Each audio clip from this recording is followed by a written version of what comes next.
And the last drug is cortisol. So status is important. Raising someone's status in their mind, in their community. And we're going to talk about the risk associated to that soon. Cortisol is the last one. You hear about cortisol. If you have a big cortisol release, that you get fatter, right? Right? It's true. You do. Dopamine lasts seconds. Serotonin lasts minutes. Oxytocin can last an hour. Guess how long cortisol lasts?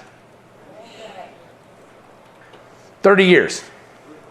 It's been recorded to last 30 years, right? In primates. When a chimp is separated from its mother at birth, its level of cortisol never goes down to the level of a normal chimp that's raised with its mother. All these chemicals have a reason, right? Dopamine is primarily to get us to reproduce, because we have primary reasons for existing. It's basically survive and procreate, right? So dopamine makes sex pleasurable. It makes food pleasurable. It makes us want to survive and reproduce, right?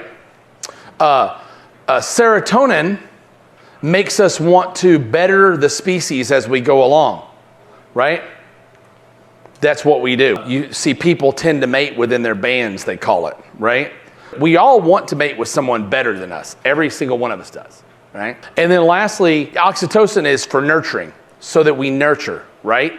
So is cortisol, because cortisol's power is so heavy, right? It keeps a lot of mammals from just separating from their young. Because snakes just slither along, drop some eggs, and keep on trucking. They never hang out and take care of all the little baby snakes. That doesn't work that way, right? Larvae is the same way.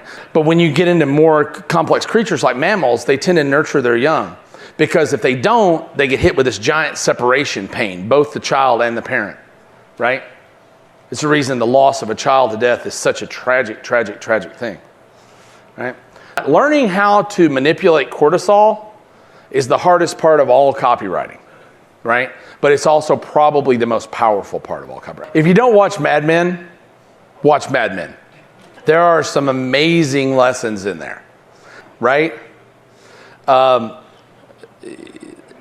twinge of an old wound is such a great phrase in describing its effectiveness, but you have to be really careful with it. Really careful with it. Because you get this guy, right?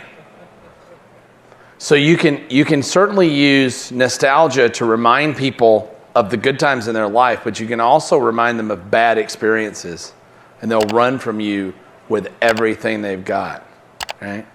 So be careful of being too cheesy, too salesy, too over the top, because you just won't be able to make it. We just talked about nostalgia and how you can spur nostalgia in people to stimulate those brain chemicals, those good feelings, right? When a woman goes on a first date, it's really an interview. And she's just gonna give you plenty of rope to say something stupid.